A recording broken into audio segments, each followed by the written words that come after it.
Egaa akkam jirtu kabajamtoota fi daawwattoota hordoftoota keenya egaa wanti immoo guyyaa har'aa qabadhee isiniif dhufee jiru wanta haaraadha jechuudha. Wanta haaraan kun immoo wanta nama gammachiisu nama bohaarsisu yookiin immoo Oromoon abdii irra kaawwatu jechuudha. Warreen immoo qophiin keenya haaraa isinitti ta'ee jiru laayikii fi sabiskiraabii gochuudhaan gara qophii keenyatti seenaa isiniin jenna. Wanti nani guyyaa har'aa baadhee yookiin immoo qabadhee isiniif dhufee waa'ee aartistiiti. Aartistiin kun immoo aartistii Galaanaa Gaaromsaati jechuudha. Galaanaan Gaaromsaa aartistii Oromoon qabuuf Oromoon jaalatudha. Egaa maal nu qabatee dhufee maal fidee dhufee immoo kan jedhu qophii keenya keessa guutummaatti ni argatu jechuudha. Har'a Galaanaan Gaaromsaa aartistii Oromoon beeku Oromoon jaalatu fudhatama guddaallee qabudha. Haa ta'u malee Galaanaan yeroo fuuldura keenya yookiin garuu fuuldura keenya jiru kana keessatti waa Oromoodhaaf fidee dhufaa jira waan jedhu odeeffannoo qabannee isiniif dhufnee jirra. Kanumaan Galaanaan aartistii Oromoon jaalatudha. Qophii keenya keessa guutummaatti wanta qabadhee dhufe kana sirriitti hubachuu dandeessu jechuudha. Egaa qophii keenyatti seenuuf jirra nu waliin tura jenna.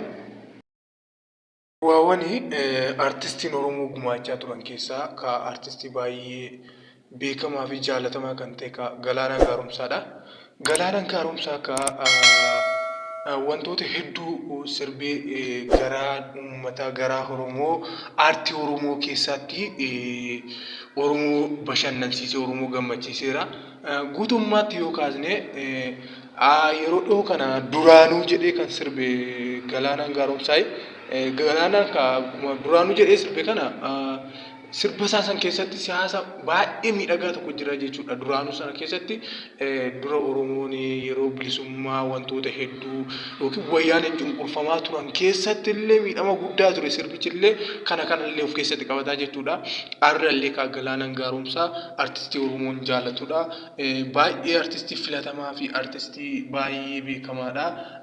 Ija uummataa irra kan jiru jechuudha. Uummanni ija isaa akka wal qabatuun aartistiin Oromoon argu keessaa yeroo jalqabaatiif Galaanaan natti fakkaata akka kamittiyyuu naan jechuudha. Galaanaan ka weelluun isaa baay'ee babbareedu weelluu diinallee ittiin fottoksee asii kaasallee hedduu qaba.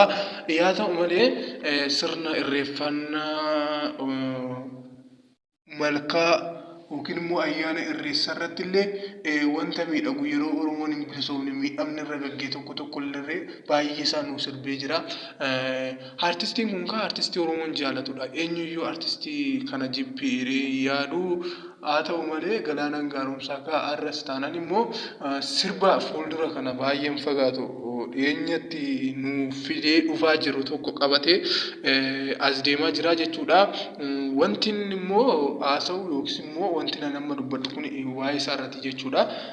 Egaa amma Galaanaan Gaaromsaa sirba akkamiin nu fidaa jira yookiin immoo maal nu dhiyeessaa jira kan jedhu tokko mata duree isaa adda bahee hin beekamne garuu fuuldura kana guyyaa fagoo ta'uu danda'a dhiyoo ta'uu danda'a adda bahees hin beekamne kunis fidee dhufaa jira jechuudha. Innis sirba wayii qabatee aartii Oromoo yookiin immoo karaa garaagaraatiin wantoota hedduu akka miidhagu haala Oromoon jaalatuun ka sirbi Galaanaan jibbamu yoomiyyuu jibbamees hin beeku aga yoonaay Oromoon hin jaalataa hin simataa.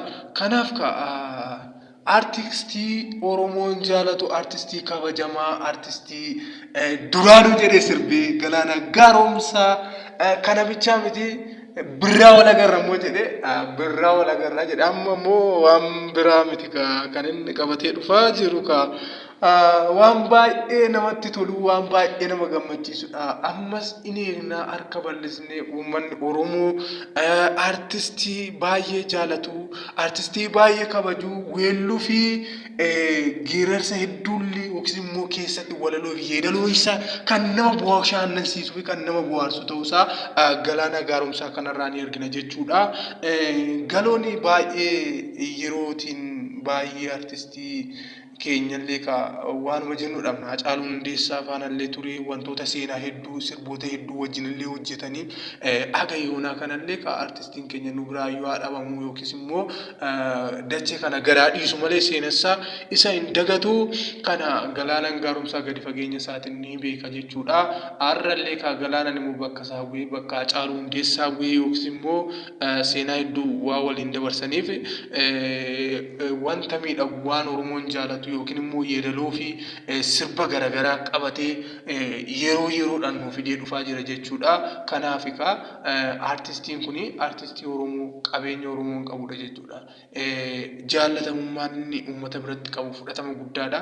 Haalli inni kondiishiniin inni ittiin jiraatu yookiin adeemsa inni Oromoodhaaf ittiin deemu baay'ee filatamaa fudhatamaa kan ta'edha. Haaluma kanaatiin wal qabatee artistii Oromoo beekamaa jaallatamaa kabajame yookiis immoo jiraadhu jennaan egaa kabajamtoota fi daawwattoota hordoftoota keenya wanti guyyaa irraa qabadhee isiniif dhufee jiru immoo suma kanadha. Egaa warri immoo qophii keenyatti seenuuf immoo reef dhuftanii laayikii sabskiraayib gochuudhaan nu bira dhaabadhaa jenna.